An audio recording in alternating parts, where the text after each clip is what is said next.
good day everyone, and welcome once again to Rhoda's Life Adventure. And we are here right now at ATC to attend a seminar called Beyond Photography. At dahil wala naman kaming gagawin ni Alex, join na rin kami. Dahil maaga pa naman, nag-decide kami na umikot-ikot muna. May mga display sila ng mga iba't ibang klaseng camera.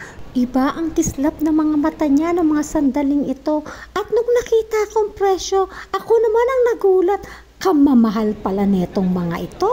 Pero nakakatuwa ring isipin na isinama kami ni Justin sa ganitong klaseng event na kahit papano makita namin ang kanyang mundong ginagalawan. May mga display din sila na iba't ibang klaseng mga ilaw. Ina-explain din naman ni Justin sa amin kung ano ang mga gamit ng mga yon, kaya nakakatuwa at very informative din talaga ang araw na naganap. Maya-maya lang ay nag-register na si Justin para sa kanyang aatenan na seminar. At dahil free seminar naman yun, in-encourage niya na lang din si Alex, tara, sama ka na lang din. Sulat mo na pangalan mo.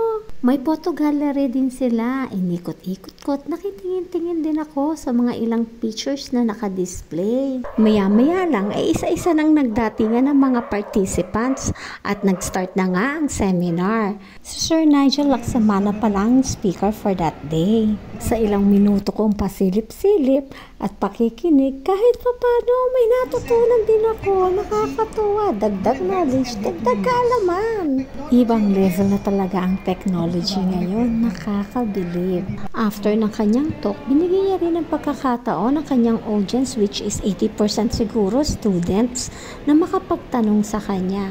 After din ng event is talagang very open at nakipagkwentuhan at nagbigay ng mga tips para sa mga upcoming videographers and photographers, which is nakaka-encourage talaga yung mga ganitong klaseng eksena. Yun lang. Thank you, Justin, at isinama mo kami. Thank you rin, guys, for watching. See you again. Don't forget to like and subscribe. Bye!